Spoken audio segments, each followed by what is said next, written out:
This conference will now be recorded.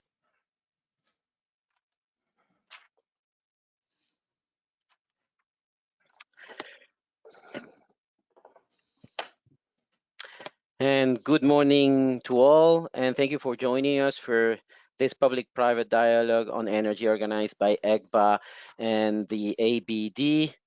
This is the ninth of these 9 dialogues that we prepare for September through November. My name is Juan Cruz Monticelli, and I direct the Sustainable Energy Program at the Organization of American States. And for this dialogue today, we will be discussing sustainable economic development through natural gas and LNG, and advantages of conversion of existing energy assets. So as always, please make sure to keep your microphones muted if you're not speaking. You're encouraged to activate your cameras if you want to take the floor, if you want to speak. And also you can submit your questions through the chat option on your screen. And now I would like to turn it over to Lucas Barretos at the Americas Business Dialogue. Lucas. Thank you very much, Juan Cruz. Good morning to everyone. It's a pleasure to be here with you for this ninth and final dialogue in this series that we've organized jointly with ECPA and the OAS. Allow me simply to once again thank Juan Cruz and his team for their awesome work and support throughout this process, and to thank Carlos Darrelles. Carlos is a partner at Deloitte, and also Riley Smith, a policy advisor for global gas and LNG market development at the American Petroleum Institute. They will be sharing their thoughts with us today and fostering what we hope will be a very enriching conversation as the previous ones have been. And again, we encourage you to take the floor, to ask questions, to share your experiences, and feel free to just open your mic. It's a small group, so we can do it that way, or if you prefer, just write your questions or comments in the chat, and we'll be happy to read them out loud. And with that, I turn it over to Pablo Steneri, who will facilitate the session. Pablo? Thank you, Lucas, so much, and Juan Cruz for that introduction. We'd now like to get started with our program for today's session. And as mentioned, we're fortunate to have 2 private sector representatives join us today to shed light on these topics of great relevance. Joining us first, we'll have Carlos Darrelles. He's an expert in regulation, strategic planning, safety, and environmental risk management, with particular experience in the oil and gas sector. He's a partner at Deloitte.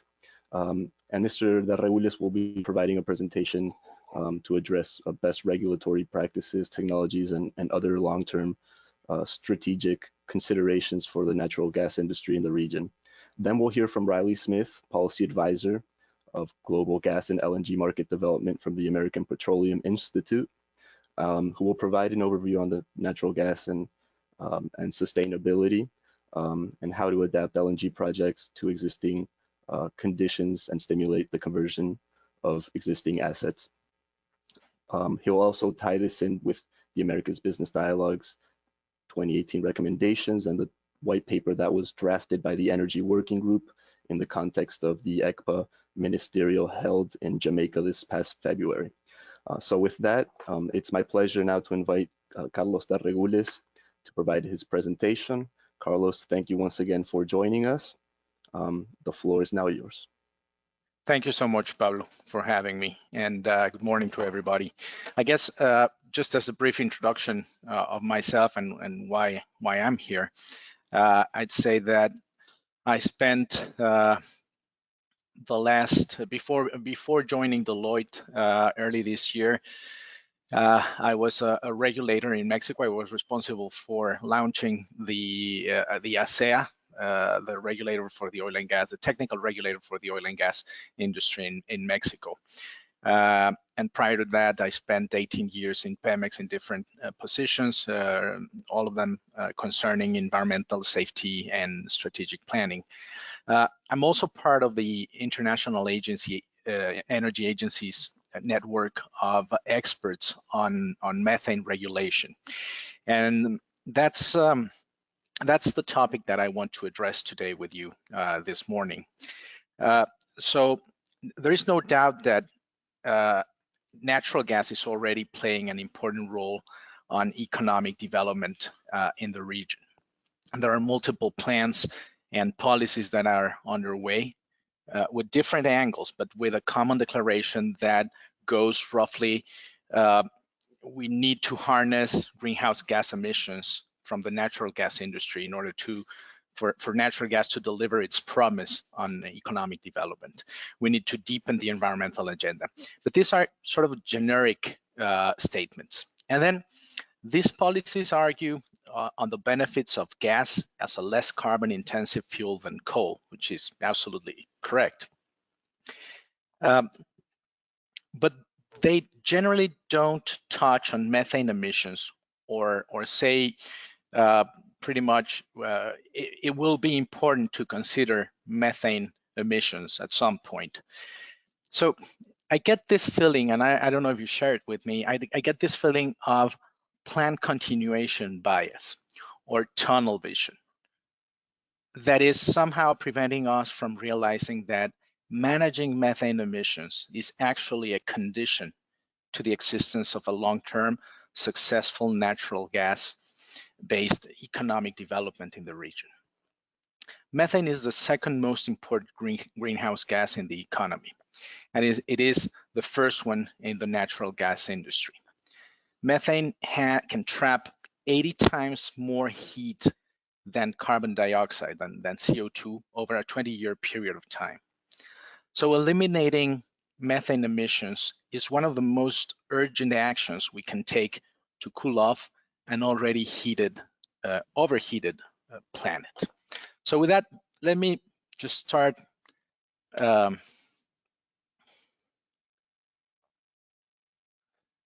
give me just a second. I'm trying to figure out how to organize my screen. There I go. Okay. So this numbers matter, 6003. What if I told you that we could eliminate the equivalent of, in terms of greenhouse gas emissions, the equivalent to shutting down 60% of the world's coal-fired plants and replacing them with no emissions technologies? What if I told you we could do it at zero cost, at no net cost? And what if I told you it would take 3 simple actions to do it? Well, that's what we can achieve by controlling methane emissions in the oil and gas sector. So where are we today in terms of getting there, getting to that desirable state of things, I would say? Today, pretty much everything that's happening around methane emission control is voluntary. There are plenty of groups and consortiums and industry teams that come up and got together to launch voluntary emissions.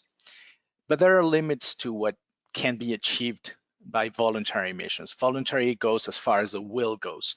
And so in terms of information, in terms of infrastructure, in terms of investment, there's certainly a limit to what can be achieved by voluntary emissions.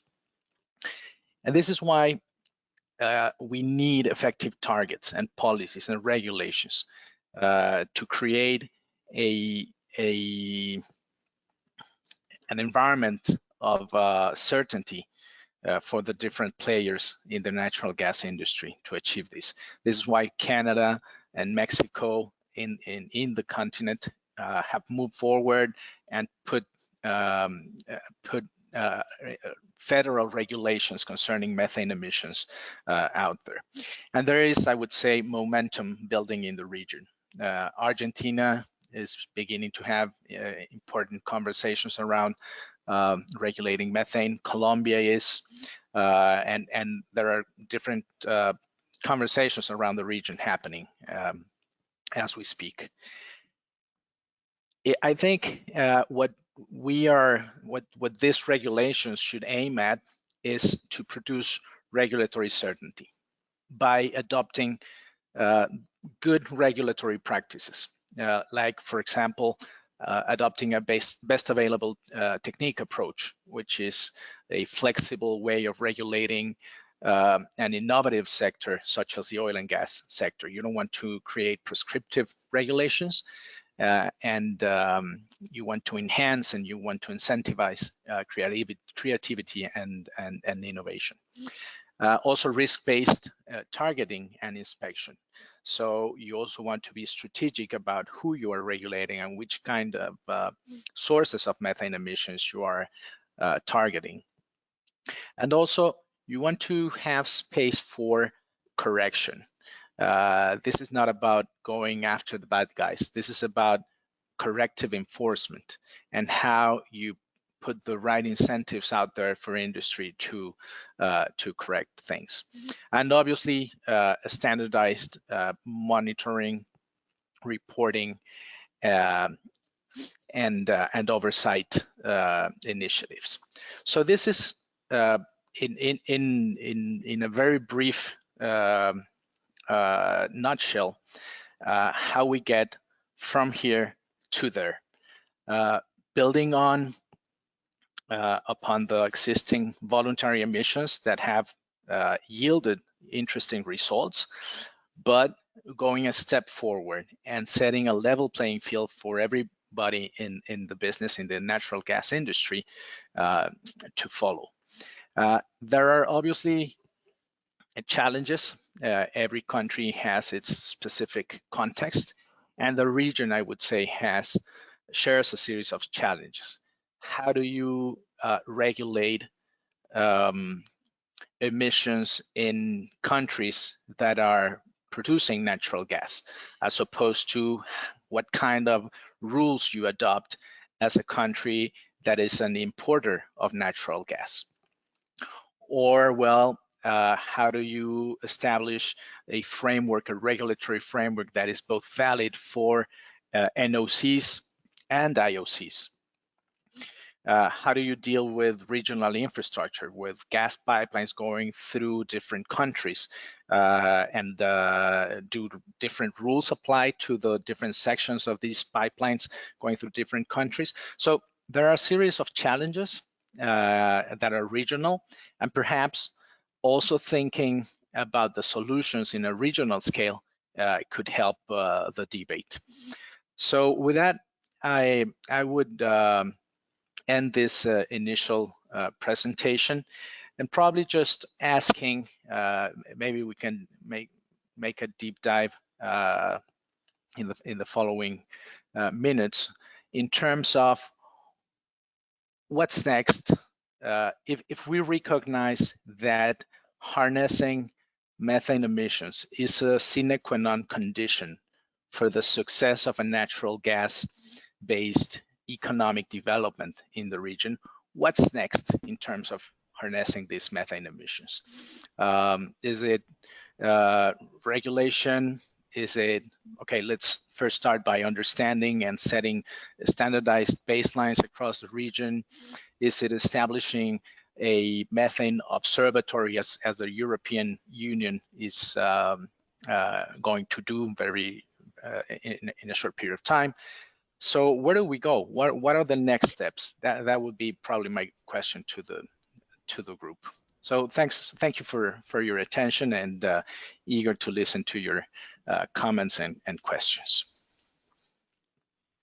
Thank you so much, Carlos, for that fascinating presentation and those insights on how to control methane emissions in the oil and gas sector, and the advantages and how, as you said, for those regional challenges that exist, how taking a regional approach to those solutions is the best way forward. So thank you so much for that. And now we would like to shift to our next presentation. We have Riley Smith from the American Petroleum Institute joining us. Riley, thank you so much once again for joining us today. Let me go ahead and pull up your presentation. And once it's on the screen, you can go ahead and take the floor.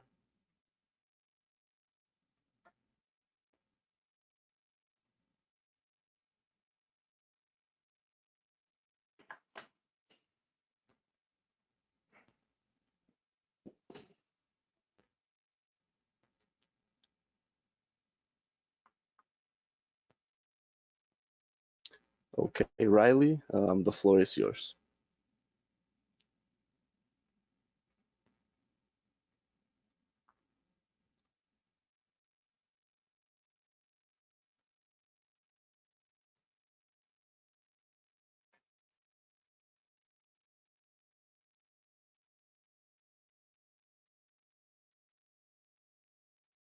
Can you see my screen, Riley, and everyone? Yes, we can, but we're not hearing Riley. Correct. Yeah.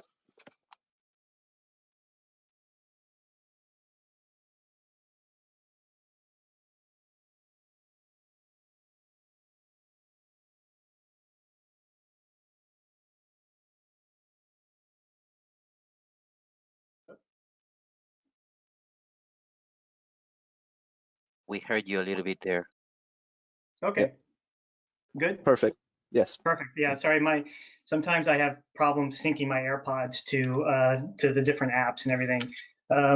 But yes. Good morning, everyone. First, I'd like to thank Juan, Lucas, Pablo, and the ABD for giving me the opportunity to talk about the role that natural gas can play in sustainable economic development in the Americas. I'd also like to thank the team at AES because the white paper that they prepared for the ECPA ministerial meeting in Montego Bay, as Pablo mentioned this past February, was really helpful in putting this presentation together.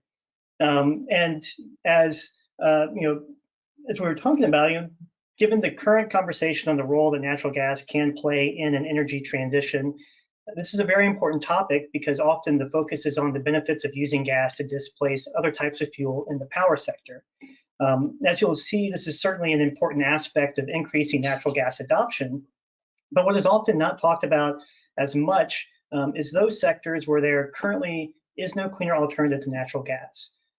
Within the context of sustainable economic development, now I'm specifically talking about industry.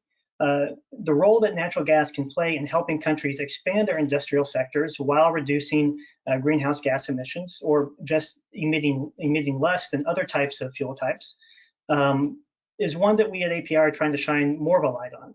And hopefully you'll get an idea of some of these benefits from the presentation this morning. So natural gas is a driver of sustainable economic development in the Americas. And Pablo, next slide, please. So just first, I wanted to hit on some very top line statistics. As has been mentioned by other presenters during these dialogues, natural gas can help meet power demand in the Americas in a way that is efficient, sustainable, and flexible. This is because one of the main benefits of natural gas is that it pairs very well with variable renewable energy sources, so your wind and your solar, and also hydropower. Over the last decade, South American countries that traditionally have relied heavily on large hydropower stations and that now also see rapid growth in variable renewable energy sources have seen dramatic changes in hydropower availability because of variations in precipitation from the El Nino and La Nina hydrological phases. For example, in Brazil, hydropower plants typically provided 80% of annual power generation needs before 2010. But in the El Nino years of 2014 to 2015, their contribution fell to 64%.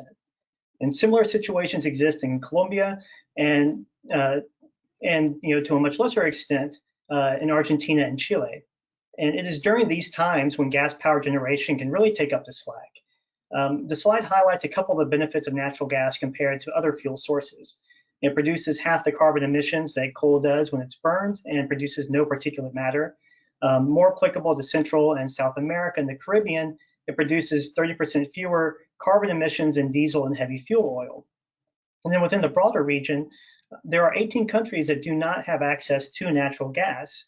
Nevertheless, natural gas demand grew 79% in the 6 years between 2020, or sorry, that should be 16 years between 2000 and 2016 due to three factors: proximity to regional sources, a well-supplied market, and the development of small and medium-sized options.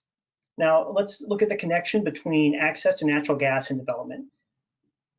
So studies have shown that increased access to natural gas supports economic development via multiple channels.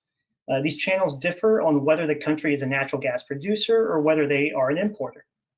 For countries that are able to develop their natural gas reserves, increased trade in natural gas has been an important driver of economic growth.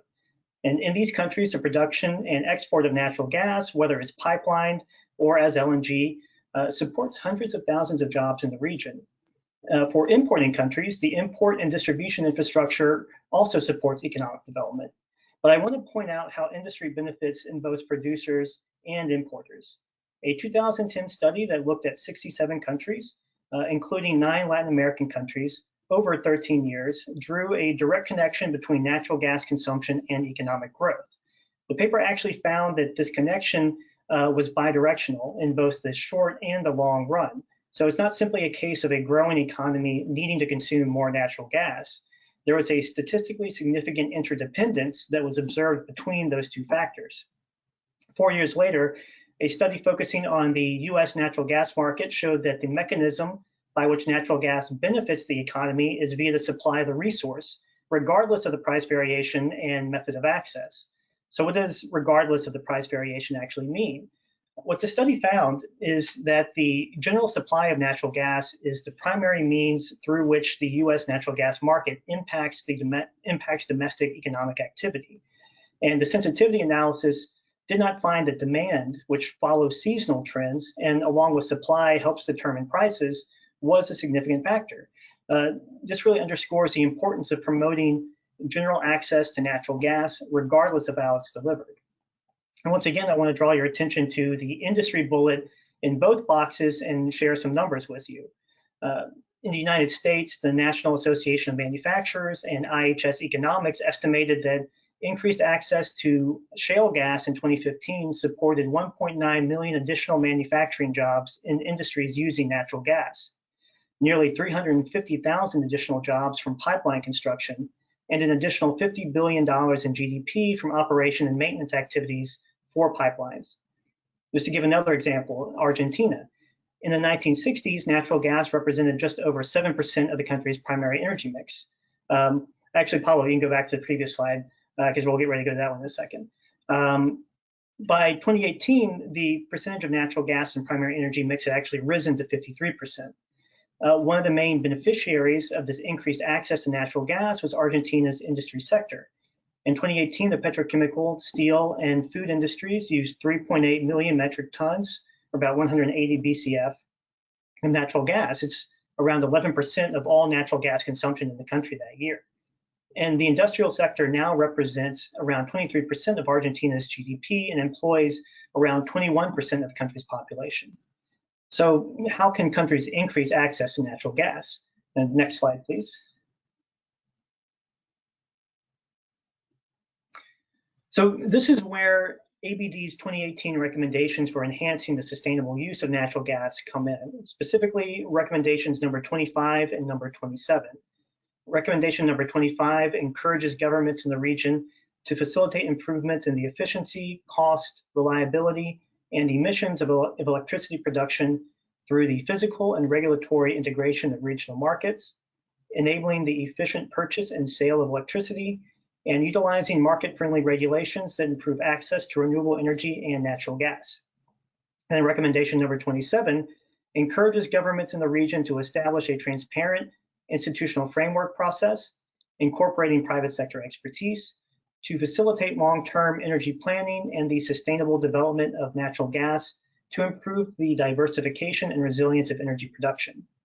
So one way to implement these recommendations is to look at the actions identified by the ABD Energy Working Group. My colleague Alexa Burr focused on the importance of international standards last week, so I'm just going to focus on 3 of the recommended actions. Adapt LNG projects to existing conditions in each country, stimulate the conversion of existing assets, and strengthen institutional commitment to accelerating access to natural gas. So for the remainder of the presentation, I will go over each of these actions and a case study that highlights how they can be implemented. Next slide, please.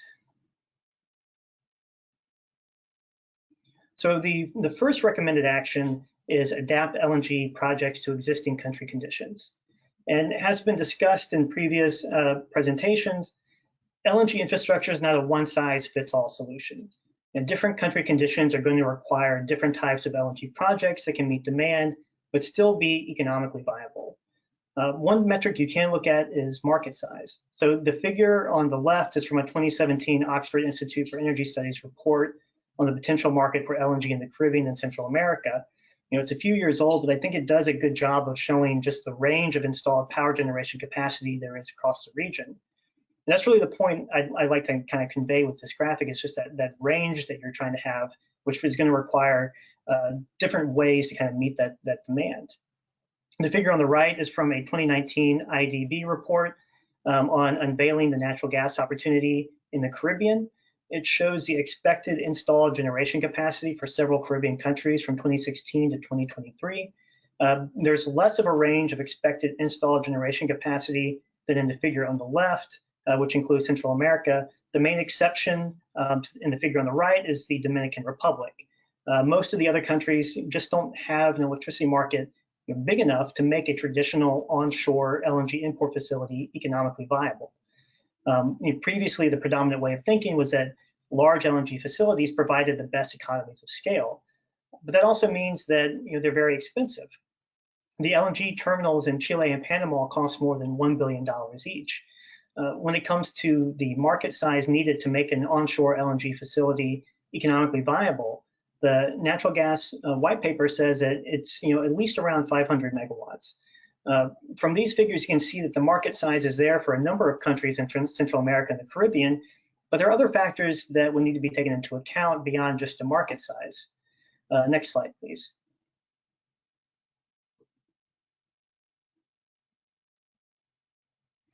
So these other factors, they can include restrictions from maritime conditions, scarcity of land, the presence of protected areas where construction isn't allowed.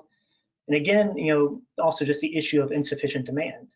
Even if a country might have a total market size large enough to support an onshore facility, there might be issues such as fragmentation of the areas where electricity is being consumed. Okay, there we go. However, now there are small and medium scale technologies and methods that have been developed to work around some of these limitations and capacity issues. So the box on the right list a few of these technologies. FSRUs, modular construction methods that allow facilities to be scaled up in stages. Using modular storage tanks or FSRUs means countries can use their existing port infrastructure, which lowers the upfront development costs that you would get with a traditional onshore facility. The development of small-scale carriers that can serve markets of less than 500 megawatts. By 2018, there were more than 33 small-scale ships in operation with between 1,100 to 31,000 cubic meters of storage capacity. And small and medium-scale LNG terminals, which can be built more quickly and at a fraction of the cost of a traditional onshore facility. Next slide, please. So this actually brings us to our first case study, Jamaica.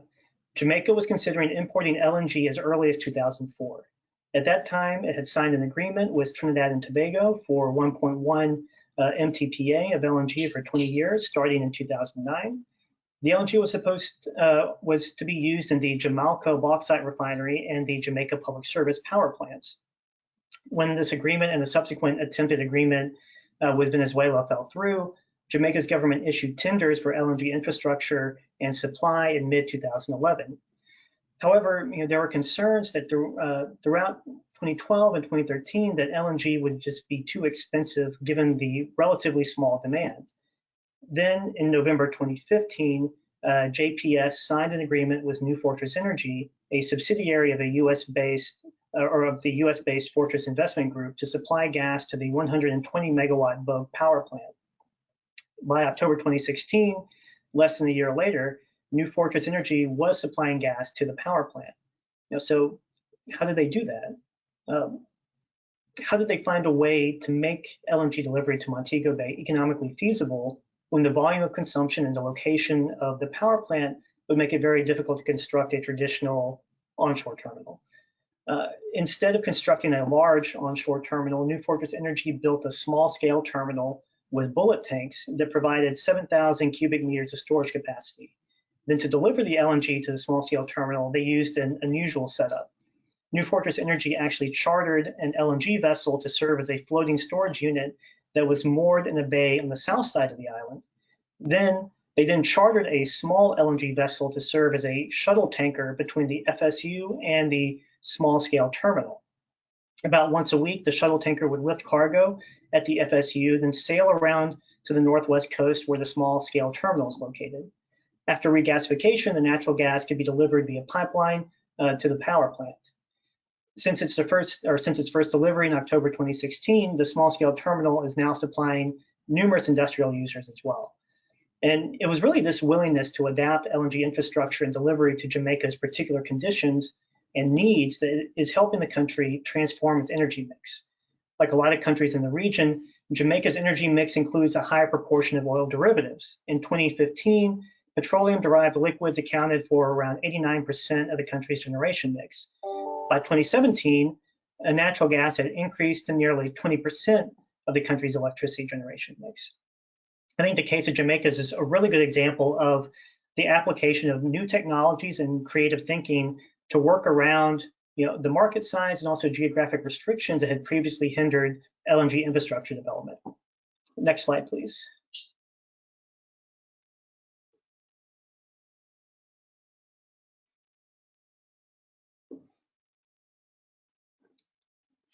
Pablo, next slide. I can continue on, but there we go, great.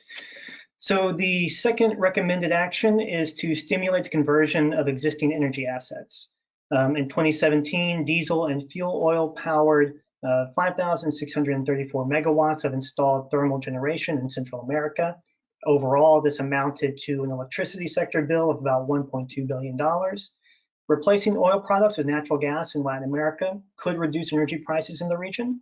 For example, in the last decade, US natural gas prices remained below heavy fuel oil prices, and projections suggest the difference will remain for the next 2 decades. In 2013, industrial consumers in the East, South, Central United States paid 75% less for natural gas than they did for heavy fuel oil, and 82% less for natural gas than they did for distillate fuel oil. Now, while natural gas is not widely used in the region, the price difference between heavy fuel oil and diesel and natural gas does create an opportunity for fossil fuel off-takers to substitute natural gas to reduce their fuel cost. The resulting savings could be passed on to consumers, while the displacement of HFO would reduce regional emissions as well. The conversion of existing plants is an effective way to create the necessary demand for the introduction of natural gas. Conversions in general are cheaper than constructing new plants. In addition, the conversion to natural gas increases the efficiency of the plants and extends their useful life. However, power plant owners need certainty to be able to make the investments to convert to natural gas. Therefore, countries that are interested in gaining access to natural gas should advance measures that are aimed at promoting the conversion of existing assets. Pablo, next slide, please.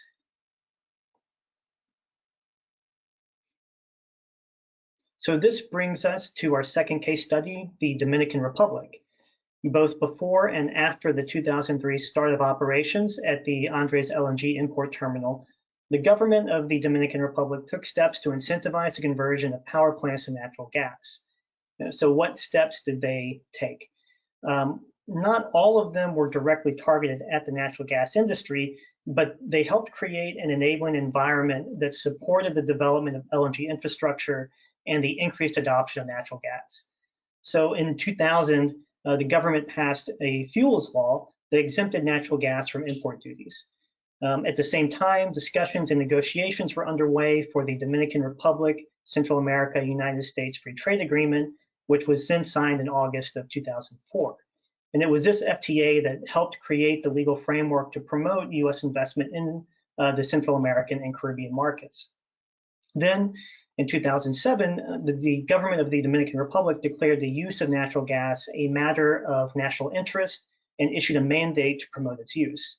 So since then, the government has encouraged private investment to help convert fuel plants into gas plants. And for example, the government has offered 7 to 10-year power purchase agreements to companies that convert units to gas. In addition, electricity superintendents, the power regulator, has issued a resolution saying that it would, quote unquote, duly remunerate firm capacity for those converting from heavy fuel oil to natural gas. And the government has also converted 20,000 public transport vehicles to use natural gas. So what have been the results of these actions? Conversion to power plants are on the rise, including the dual Quisqueya plant with accompanying investments in pipeline infrastructure. As was mentioned during a previous presentation, the 50-kilometer Eastern Gas Pipeline has helped facilitate the conversion of 3 oil-fired power plants to gas. And prior to this, a 34-kilometer pipeline was built to connect the Andres terminal to a 236-megawatt power plant. The import terminal also provides natural gas for a 319-megawatt combined cycle power plant. So as a result of increased access to natural gas, it's estimated that the Dominican Republic has saved more than $200 million annually in energy bills and reduced emissions by 1.1 million tons of CO2. Liquid petroleum-derived fuels have gone from 85% of the Dominican Republic's generation mix in the early 2000s to just 40% last year. The second largest component of the country's generation mix was natural gas, which made up nearly 20% last year. And increased access to natural gas means that there are currently more than 70 industries and more than 15,000 private vehicles using natural gas. And an official estimate is that, by as early as even next year, 2021, the Dominican Republic will no longer require petroleum derivatives, petroleum-derived fuels for power generation. So, this case study with the actions that the Dominican Republic government took to incentivize conversion of power plants to natural gas dovetails nicely with the final recommended action, which is commitment to the introduction of natural gas. Pablo, next slide, please. So as we've seen, even small and medium-sized LNG projects are still complex. Aside from the engineering and technical expertise that goes into these projects, and one of the sources of this complexity is the need to coordinate across multiple government agencies, especially when it comes to regulatory issues that might be new to the government. The development, construction, and operation of the LNG projects usually fall under the regulatory power of multiple government entities with different levels of experience. It is important that government entities are willing to adapt their institutions to conditions required for the project's development. And really key to this is high-level political leadership that can bring the relevant stakeholders in the government together. It's important to remember that there are groups that can help build this capacity for coordination with the government. For example, as was mentioned during last week's presentation, the adoption of global standards and international best practices helps provide the baseline for coordination. Multilateral organizations such as the IDB, foreign development organizations such as the U.S. Trade and Development Agency, and even private sector organizations such as API can help accelerate the adoption of these standards and best practices and can help reinforce their use via the technical training of authorities. So this brings me to my last case study for today, Panama.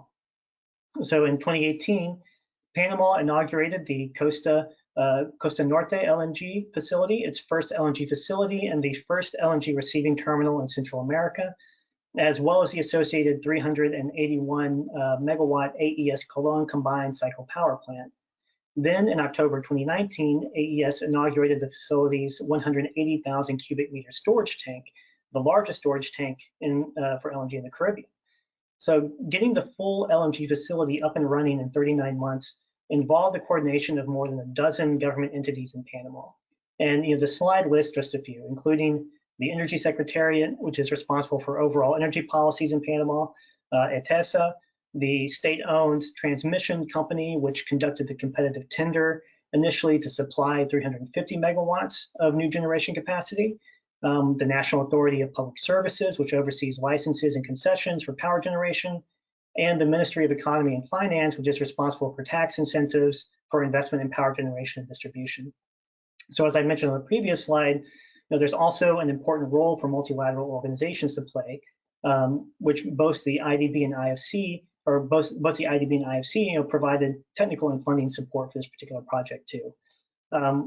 So that's pretty much the end of my presentation. I want to thank everyone for listening this morning. Once again, thank you to the ABD for inviting me to present on their recommendations for encouraging sustainable development through increased access to natural gas and LNG. And Pablo, I will now hand it back to you, and I look forward to the discussion.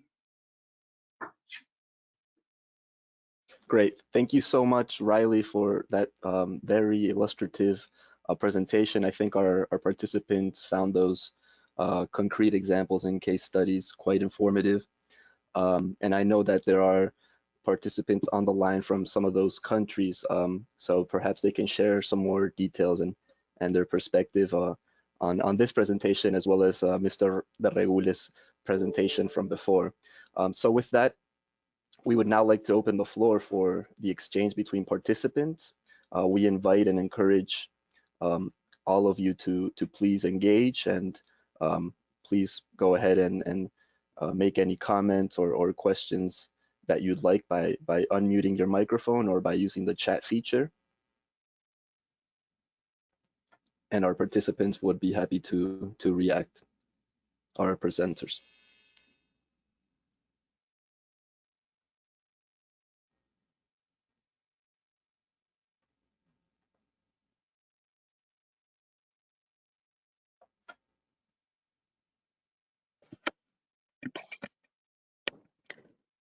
Can I ask a question? Sure. I was wondering, thank you, by the way, Carlos and Riley, for the presentations. They're very interesting, and there's a lot of good stuff there and a lot of things that we discussed before, but it's nice to really put it all together, because some of these discussions, we had them throughout several events. I'm wondering, we spoke about in other meetings, and Riley, you brought it up again today, about LNG conversion, and my question is, in terms of costs and how soon you can offset those costs, how easy or complex is it to convert, and we see these in the Caribbean a lot, a heavy fuel oil plant, to make that conversion to natural gas, and how soon do you recoup, do you offset that investment?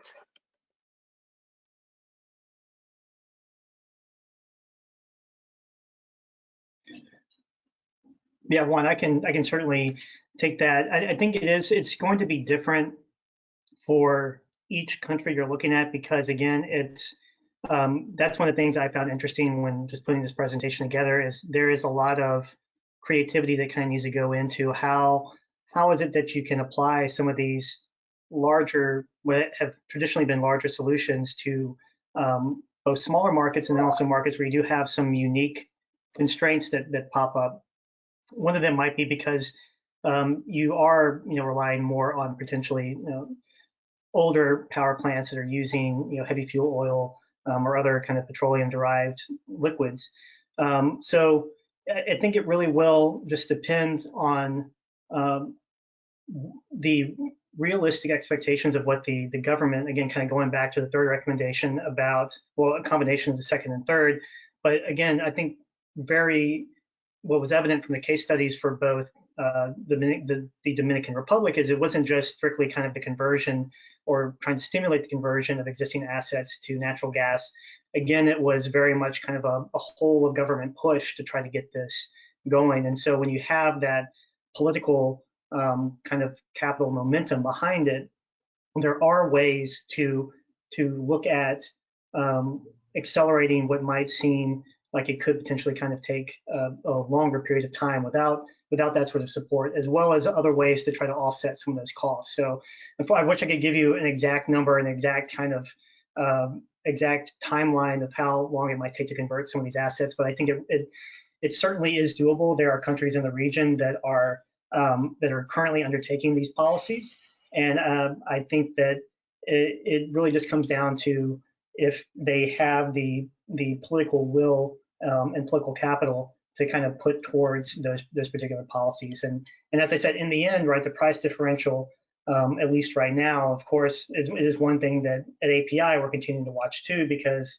with the decrease in supply of natural gas, either because of just the economic situation from the pandemic, or shut-ins elsewhere because of hurricane activity, as you do kind of get that price of especially LNG starting to go up, then you start to see in the US people revert back to coal-fired generation, because it does become more economic to actually start to burn coal again versus natural gas. So again, that's something that would need to be taken into account by the governments who are doing this. It's a commodity, prices will change, and so they just need to make sure that as they kind of move these policies forward, that they have realistic expectations about what those prices might look like in the future. May I comment on that? Of course. So I definitely agree with Riley, and thanks, Riley. That was a brilliant presentation. And I would just say that converting current assets to LNG, to natural gas, and taking care of methane emissions will not significantly impact the complexity or the cost or the time needed to do that conversion. It takes simple steps like replacing existing devices, such as gas-driven devices, by air-driven devices, or replacing pumps with electrical motors, compressor seals, wet compressor seals by dry compressor seals. So those are the three measures that I was talking about in my initial presentation. One is you have to replace those devices. The second one is you need to install emission control equipment, which is not rocket science. I mean, it's basic vapor recovery units, flares where you are venting, make sure that you flare it at least. And then third is leak detection and repair programs. So if you put those three together, while you are converting these assets or installing new capacity or new infrastructure, you're also taking care of, I think, one of the main future risks for the natural gas industry, which is really taking care of greenhouse gas emissions. So it doesn't take much, it won't alter the economics of the project, and if you do it in an early stage, all the best.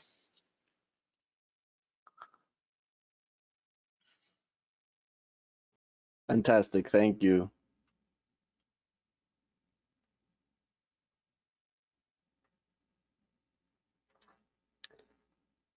Do we have anyone else on the line that would like to share their thoughts on this topic?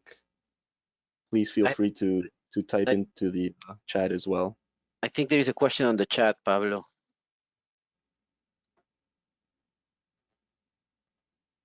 I'm not seeing it, Juan. I don't know, maybe if they sent it to you directly.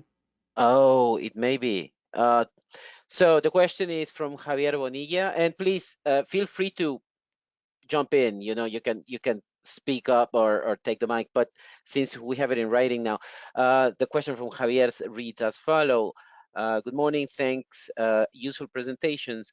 In your opinion, do you think it is possible to develop a market for ISO LNG containers for Central America? What would be the triggers for this to happen?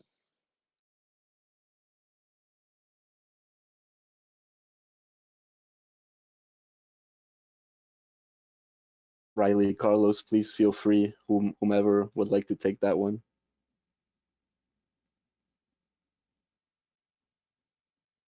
I can kind of take a initial stab at that one. It's something that some of our member companies are looking at in other parts of the world. So I'm specifically thinking of in India for sure, largely because the issue you have there is a lot of the LNG import terminals are concentrated in one particular state, Gujarat state, in the northwest of the country and the northwest coast. You do have some in other parts, and they're looking at using ISO containers and containerized shipping just in general as a way to move beyond the infrastructure constraints that you have on the kind of transmission and distribution side in India. That's the other thing that they're kind of running into, is that they have, again, a lot of their infrastructure is concentrated kind of in pockets in the country. And then once you move beyond those pockets, it's really difficult to actually get natural gas to some of the big urban areas where you could do a lot with, residential and commercial or industrial use. And so I think there are certainly aspects of the Caribbean where that would potentially make sense, again, because it's talking about how do you try to move around some of the lack of infrastructure or areas where just the infrastructure is not feasible to build in that way.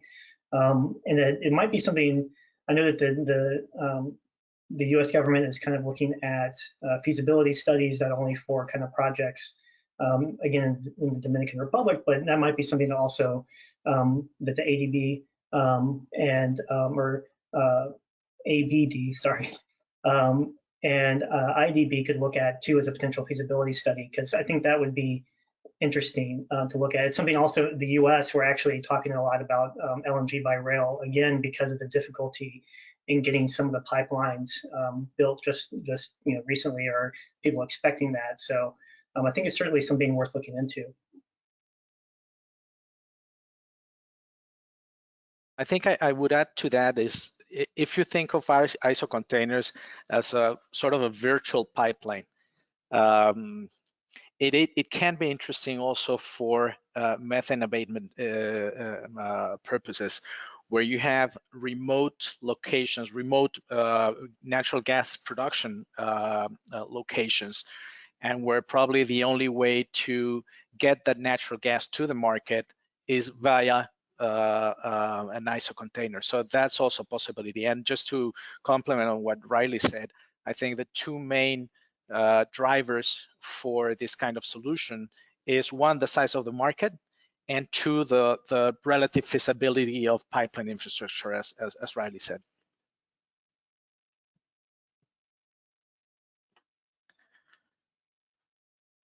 Thank you both for that.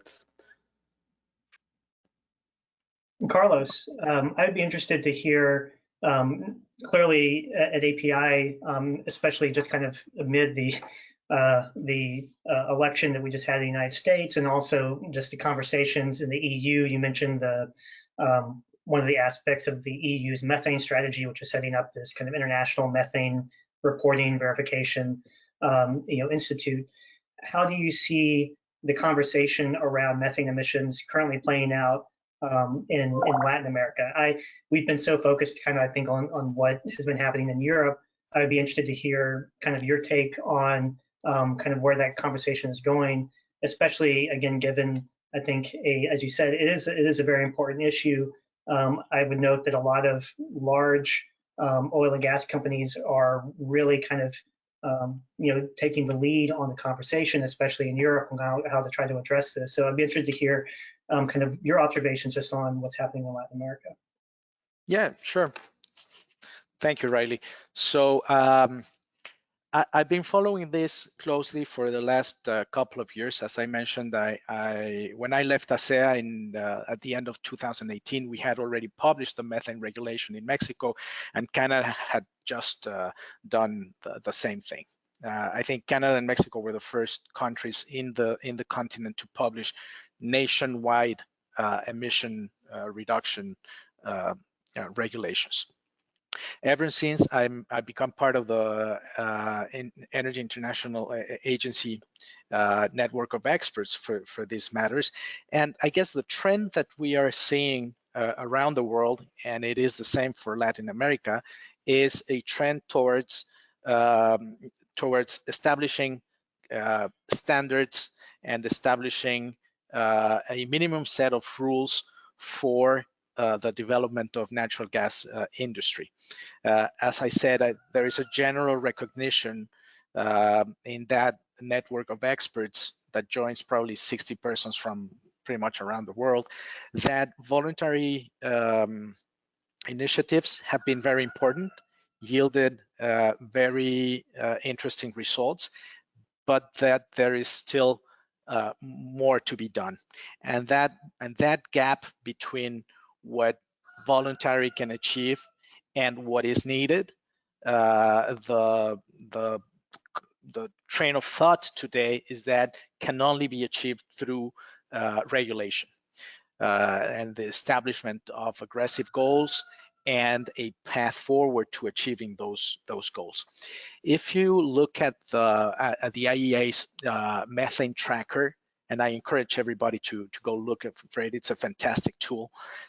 You will find out region by region, country by country, what are the abatement options that are there, and what is the abatement potential with just common measures, as I mentioned earlier. On a global scale, you will find that 75 you can abate 75% of the global methane emissions from the oil and gas industry at no net cost. So what that tells you is that there is a great opportunity to regulate. I'm sorry for the chicken there. I don't know if you can hear him. He gets in all my conversations. He's my partner. He's my business partner. So there's an opportunity to regulate around this fact that this can be achieved. What we did in Mexico was, for example, say, okay, we know for a fact that you can achieve that kind of reductions, but we're not going to impose a certain level of reduction. What we're going to impose is the measures that need to be taken. So we took the net zero cost measures, and we made them mandatory. So industry today, if you're planning on a new project in Mexico, you will be encouraged and incentivized to early adopt all these rather simple technologies that are out there. So you make a new project that is already taking care of methane emissions.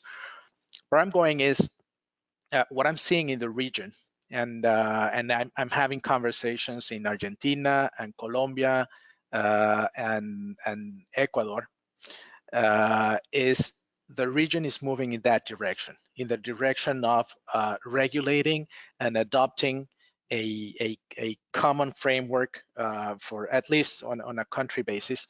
But I definitely think that there are asymmetries in the region. There are importing countries, there are exporting countries, and obviously the conditions are different when you consider that.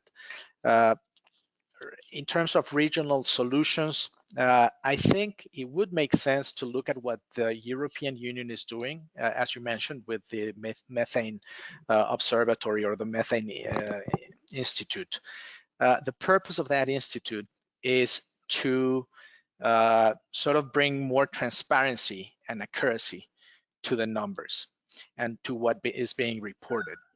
So it's not one or the other. I think it is a good thing that individual countries are beginning to have this reflection around regulating methane and how to do it in order to make it viable. But also, I think it would be interesting to, yes, set a regional standard in terms of monitoring, reporting, and verification. I think that's where the region is going, Riley. And obviously, sorry, you also mentioned the U.S. and its methane policy. I guess that what we are going to be seeing in the coming months is a coming back of certain environmental regulations that were scrapped. Probably concerning methane, we will see again regulation concerning federal lands,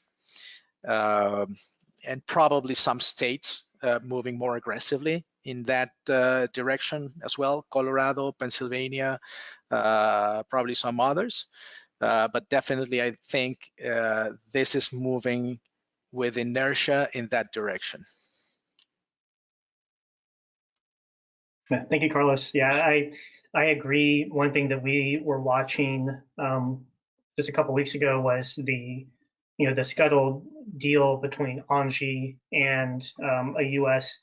LNG exporter that hasn't yet started operations, but was looking to sign a long-term contract with them, and then to have that contract first delayed, and then have it the Engie walk away from it because of concerns over emissions in the Permian is something that I think caused a lot of people to really stand up and see the ramifications of kind of some of these actions that are being taken, and kind of the importance of making sure that there is a constructive conversation about these topics. So yeah, thank you.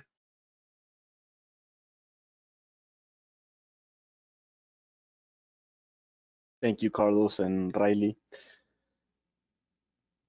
Do we have any other participants that would like to comment or share any questions with our speakers?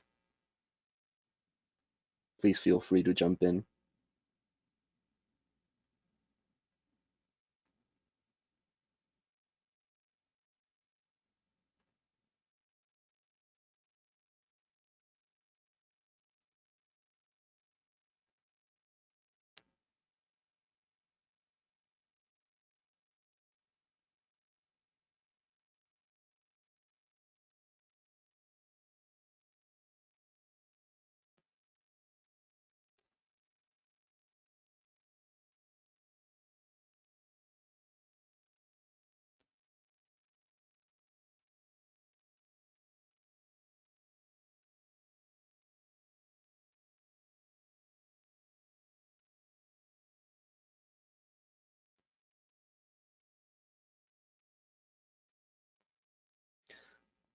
Do our presenters have any questions that they would like to perhaps pose to the participants on the line so they can share or comment on?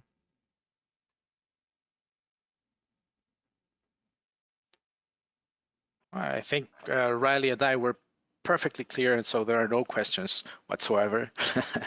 No, I guess what I would like to say is, again, thank you, Riley, for sharing the screen and this conversation, and thank you, Pablo, Juan Cruz, for having us.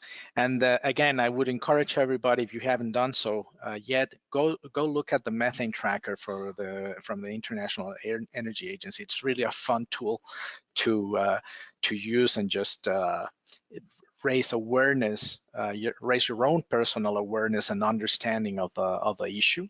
I think if we'll look at long-term scenarios for the natural gas industry in Latin America, I would say that number one or two risk in the future is actually this one, being able to understand the importance of curbing methane emissions and taking care of them right now.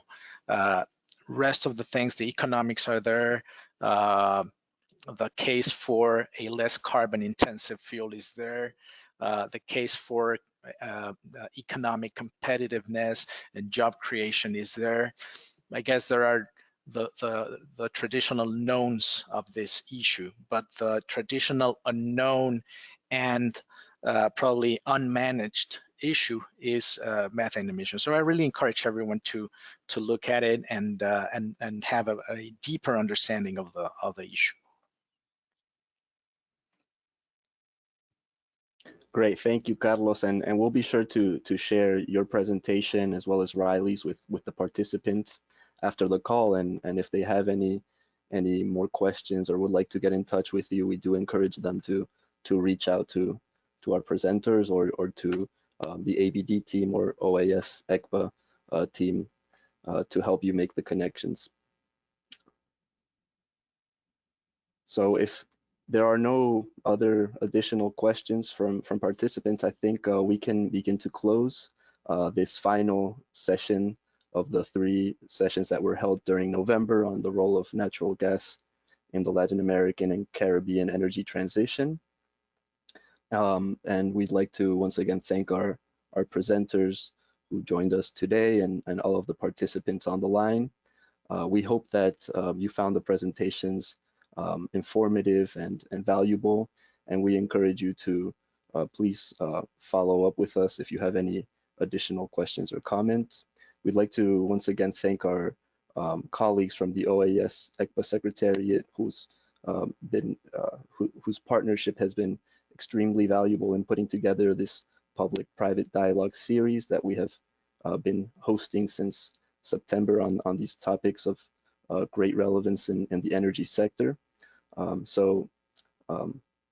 Thank you once again for your partnership. And Juan Cruz, I will hand it off to you. I don't know if you would like to add anything else, but it's been a great pleasure, and we look forward to following up and working on these topics in the months to come. Thanks again. Thank you, Pablo, and I have nothing to add. I mean, this has been quite a journey. We started in February in Montego Bay, and we had these conversations, ABD facilitating conversations with the private sector, and then we had some private sector representatives talking to the ministers of energy at the ECBA ministerial.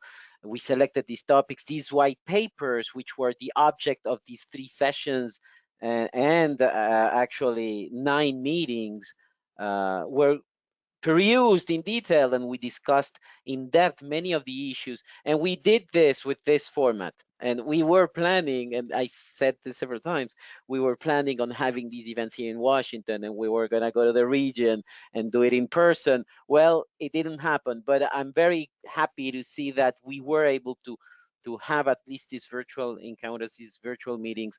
And I hope that next year we'll be able to keep working on this, because these subject matters, these topics that we address, grid flexibility, LNG, natural gas, and resilience, they're so important to our region. And I think there is a lot of work that can be done through these processes, and looking especially at the Summit of the Americas. So thank you, Pablo. Thank you, Rodrigo. I don't know if you're connected today, and definitely thank you, Lucas, for all your good work. And I hope that we can think of something to keep this flame going in the months to come, leading to the next Summit of the Americas. Thank you.